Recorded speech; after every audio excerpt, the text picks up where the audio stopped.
Hello, Kilukkam വ്ളോഗിൻ്റെ പുതിയൊരു വീഡിയോയിലേക്ക് സ്വാഗതം. പതിവ് പോലെ രാവിലെ എങ്ങോട്ടാണെന്നല്ലേ എല്ലാവരുടെയും ചിന്ത. ഞാൻ പറയാം, ഇന്ന് നമ്മളൊരു മാമോദീസയ്ക്ക് പോവുക കേട്ടോ.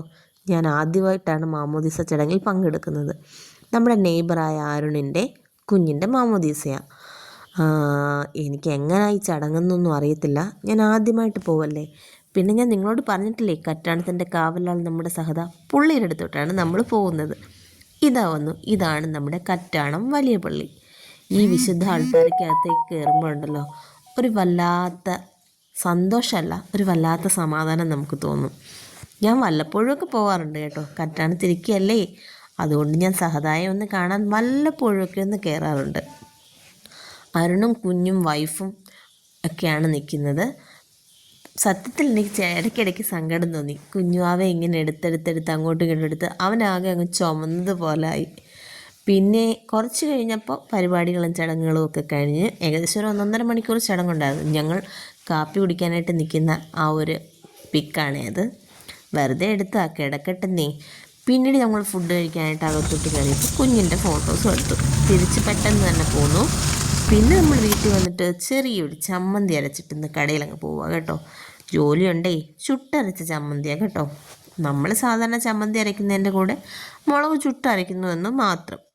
എല്ലാവരും ഒന്ന് ട്രൈ ചെയ്തൊക്കെ നോക്ക്, സൂപ്പർ ചമ്മന്തിയാണ്. പിന്നീട് ടാറ്റ ഓക്കെ ബൈ ബൈ പറഞ്ഞ് ഞാനങ്ങ് പോയിട്ട് വൈകിട്ട് വന്നിട്ട് നമ്മൾ കുടുംബാമ്പലം വരെ ഒന്ന് പോകുന്നുണ്ട്. വൈകിട്ട് കരുനാഗപ്പള്ളിയിൽ നിന്ന് ചേട്ടനും ചേച്ചി അമ്മുക്കുട്ടിയും വരുന്നുണ്ട്.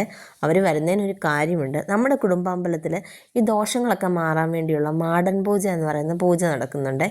അത് രാത്രിയിലാണ് നടക്കുന്നത്, നമ്മുടെ നട അടച്ച ശേഷമാണ് നടക്കുന്നത്. ഇത് നമ്മുടെ കണ്ണൻ തിരുമേനിയാണ് കേട്ടോ.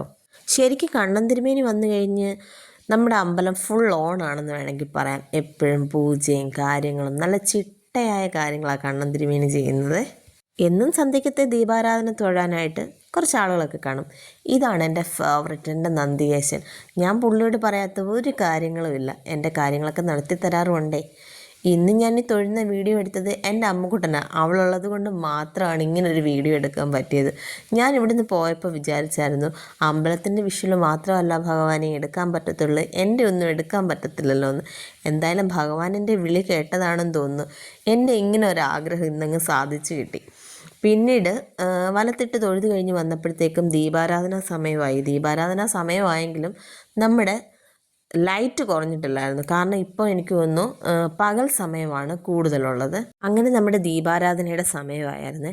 ഇവിടെ എല്ലാ നടകളിലും വൈകിട്ട് ദീപാരാധനയുണ്ട്. ശിവൻ്റെ നടയിലും 2 ദേവിമാരുടെ നടയിലും അയ്യപ്പൻ്റെ നടയിലും മുരുകൻ്റെ നടയിലും എല്ലാം ദീപാരാധനയുണ്ട്. ഈ ദീപാരാധനയ്ക്കൊക്കെ ശേഷം നടയടച്ചതിന് ശേഷം മാത്രമാണ് മാടൻ പൂജ നടത്തുന്നത്.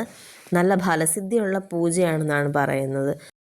മാടൻ സ്വാമി ക്ഷിപ്രകോപിയും ക്ഷിപ്രപ്രസാദിയുമാണ്. അതുകൊണ്ട് തന്നെ നമുക്ക് ഫലസിദ്ധി വളരെ പെട്ടെന്നായിരിക്കും. പിന്നീട് ഞങ്ങൾ എല്ലാ നടകളിലും തൊഴുത് വലത്തൊക്കെ ഇട്ട് വന്നപ്പോഴത്തേക്കും നമ്മുടെ പ്രധാന വില്ലനായ ആളിങ്ങ് വന്നു. പറയാമോ എന്താന്ന്? ബാരിഷ് ആകയ. നല്ല ശക്തിയായ ഒരു മഴ പെയ്ത ശേഷം എന്ന് പറയാൻ പറ്റത്തില്ല, ചെറുതായി ഒന്ന് തോർന്നു കഴിഞ്ഞപ്പോഴത്തേക്ക് തിരുമേനി പൂജയ്ക്കുള്ള കാര്യങ്ങളെല്ലാം റെഡിയാക്കി വിളിച്ചു. ഇവിടെ 2 കാവുകളാണേ ഉള്ളത്. സാധാ കാവും ഉണ്ട്, പേക്കാവും ഉണ്ട്. പേക്കാവിനോട് ചേർന്നാണ് നമ്മുടെ മാടൻ സ്വാമിയുടെ അമ്പലം ഉള്ളത്. അവിടേക്ക് നമ്മൾ പോകുന്ന പോക്കാണിത്. അമ്പലത്തിൻ്റെ കോമ്പൗണ്ടിൽ നിന്നൊരു ശകലം നീങ്ങിയാണ്. അവിടേക്ക് നമ്മൾ പോയപ്പോഴത്തേക്കും പൂജയ്ക്ക് വേണ്ടിയുള്ള എല്ലാ കാര്യങ്ങളും ചെയ്തു വെച്ചേക്കുമായിരുന്നു. നമ്മൾ വലത്തൊക്കെ ഇട്ട് പ്രാർത്ഥിച്ച് തൊഴുത് ഞാൻ തിരികെ വീട്ടിലേക്ക് പോന്നു. ഇത്രയൊക്കെയായിരുന്നു ഇന്നത്തെ കാര്യം. എൻ്റെ ചാനൽ സബ്സ്ക്രൈബ് ചെയ്യാനും ലൈക്ക് ചെയ്യാനും ഷെയർ ചെയ്യാനും മറക്കല്ലേ. Bye bye.